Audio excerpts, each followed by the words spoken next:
Hello everyone, welcome to Chanakya academy Patna. Topic of the day session.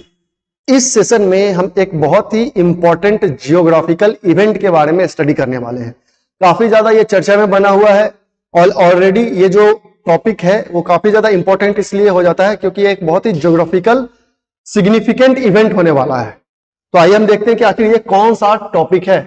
तो इस topic में हम देखेंगे दैट न्यूज में जो था that related with creation of a new ocean basin. आपने अगर ज्योग्राफी स्टडी किया हो तो आपने कॉन्टिनेंटल ड्रिफ्ट थ्योरी पढ़ा होगा, आपने प्लेट टेक्टोनिक पढ़ा होगा, आपने सी फ्लोर स्प्रेडिंग के बारे में पढ़ा होगा। इन सारे टॉपिक के पढ़ने के बाद आपको पता चला होगा कि आखिर कैसे हमारे ओशियन बेसिन्स बने हैं, कैसे हमारे कॉन्टिनेंट का फॉर्मेशन हुआ था। तो कॉन्टिनेंटल ड्रिफ्ट थ्योरी हो या प्लेट टेक्टोनिक थ्योरी हो और either sea floor spreading theory हो, ये सारे थ्योरी यही बताते हैं कि आज का जो प्रेजेंट हमारा कॉन्टिनेंट्स है या ओशियन बेसिन्स है, आखिर वो उनका फॉर्मेशन कैसे हुआ। लेकिन रिसेंट में अभी कुछ सालों से एक न्यूज चलते आ रहा है कि अब एक नया ओशियन बेसिन क्रिएट होने वाला है। अभी ये न्यूज में था और आखिर ये कहां पे ये ओशियन बेसिन नया क्रिएट होगा, तो ये अफ्रीका में क्रिएट होने वाला है। अफ्रीका का जो ईस्टर्न पार्ट है वह मेन अफ्रीकन लैंड से वह बाइफरकेट होने वाला है और उसके बीच में जो वैकेंट स्पेस होगा वह एक नया ओशियन बेसिन को जन्म देगा और जो पार्ट टूटकर अलग होगा वह पार्ट एक नया स्मॉलर कॉन्टिनेंट बनेगा। दैट्स व्हाई यह न्यूज में बना हुआ है। A study revealed that the gradual separation of the African continent is leading to the formation of new ocean basin।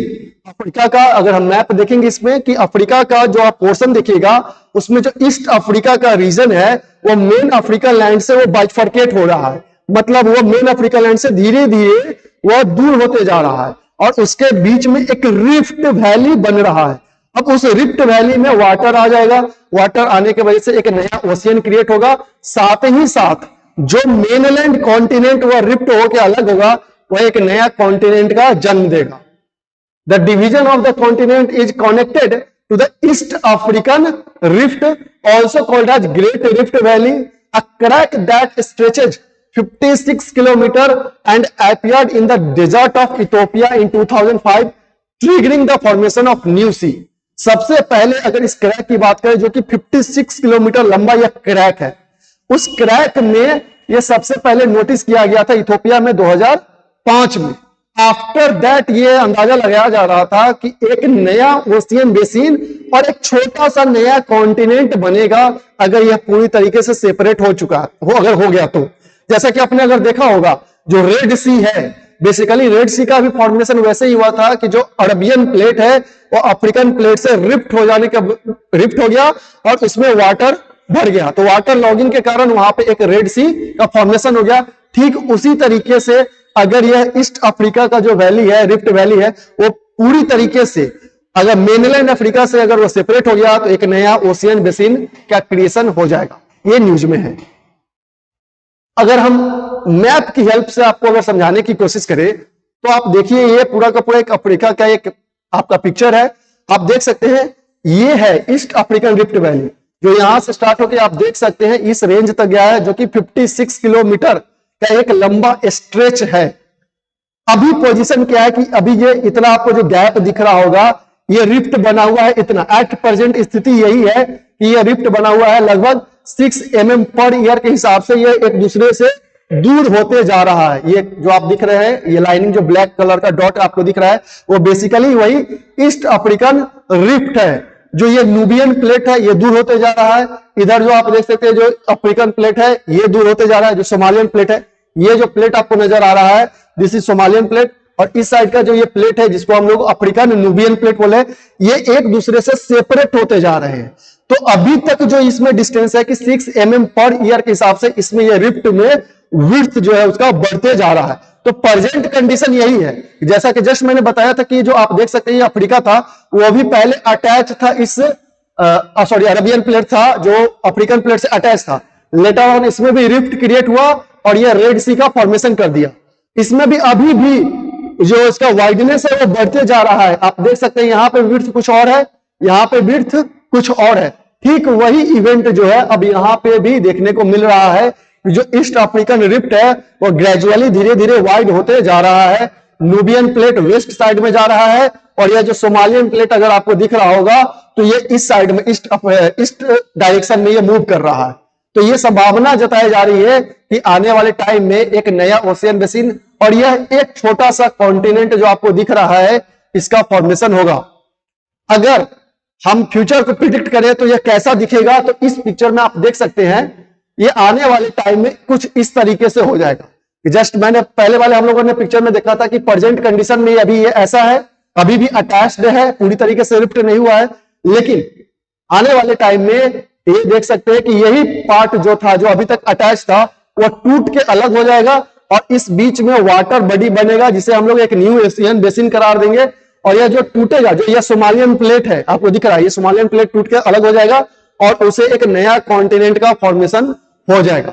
तो ये फ्यूचर प्रिडिक्शन है कि अगर इसी तरीके से उसका वाइडनेस बढ़ते गया, वो सेपरेट होते गया न्यूबियन प्लेट से सोमालियन प्लेट, तो यही कंडीशन आएगा इन फ्यूचर।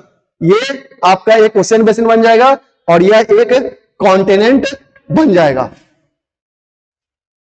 अगर हम बात करें फैक्टर्स क्या क्या रिस्पॉन्सिबल है इसके रिफ्टिंग के, तो जस्ट मैंने डिस्कस किया कि जो तीन प्लेट है, Nubian plate, Nubian African plate, Somalian plate और अरबियन प्लेट, वो सेपरेट होते जा रहे हैं एक दूसरे से।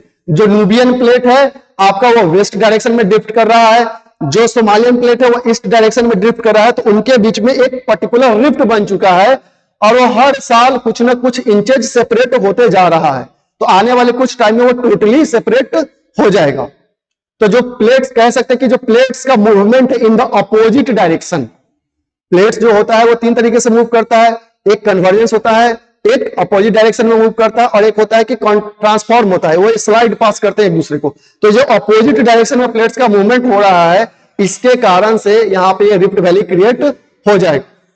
The Arabian plate is moving away from the Africa at a rate of about an inch per year, while the two African plates separating even slower between half an inch to 0.2 inch per year। जो to African plate है, Nubian African plate और Somalian plate, वो भी separate हो रहे हैं जैसे कि अफ्रीकन प्लेट सेपरेट हो रहे हैं।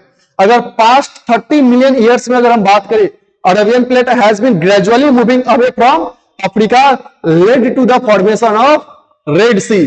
तो पहले अफ्रीका और जो अरबियन प्लेट थे वो अटैच थे, लेकिन लगभग 30 मिलियन सालों में वो जो है वो ग्रेजुअली अफ्रीका से सेपरेट हुआ और उसमें जो रिफ्ट बना उसमें वाटर आके लॉक्ड हो गया और वह रेड सी का फॉर्मेशन कर दिया। अब देख सकते हैं कि कैसे वह रेड सी का फॉर्मेशन हुआ। यहां पे देख सकते हैं यह पर्टिकुलर अगर आपको पिक दिख रहा हो तो यहां पे देख सकते हैं ये अरबियन प्लेट था, ये आपको जो लाइन दिख रहा होगा यही बेसिकली यहां पे रिफ्ट क्रिएट हुआ था और इस बीच में आपको रेड सी का फॉर्मेशन हो गया था। और ये अगेन देखिए वो पिक्चर जो कि मैं अभी तक दिखा रहा था आपको, यही लाइन है जो आपको ईस्ट अफ्रीकन रिफ्ट वैली है और यही सेपरेट हो जाएगा। तो एक नया ओशियन और एक नया कॉन्टिनेंट आपको आने वाले टाइम में देखने को मिलेगा। अब पॉसिबल आउटकम्स कह रहा कि अगर ये ऐसा हो जाएगा, ये इवेंट पर्टिकुलर हो गया तो क्या क्या आउटकम्स आ सकते हैं। तो आप देख सकते हैं as the Somalia and Nubian tectonic plate continue to pull apart from each other, a smaller continent will be created for the rift, which will include present day Somalia and parts of Kenya, Ethiopia and Tanzania। अगर ये separate होता है तो एक side में तो Nubian African plate रह जाएगा, दूसरा साइड जो सोमालियन प्लेट में कुछ जो उसके कंट्री लोकेटेड है वो अलग बन जाएंगे। जैसे कुछ पार्ट उसमें इंक्लूड है केन्या का भी, इथियोपिया का भी और तंजानिया का भी।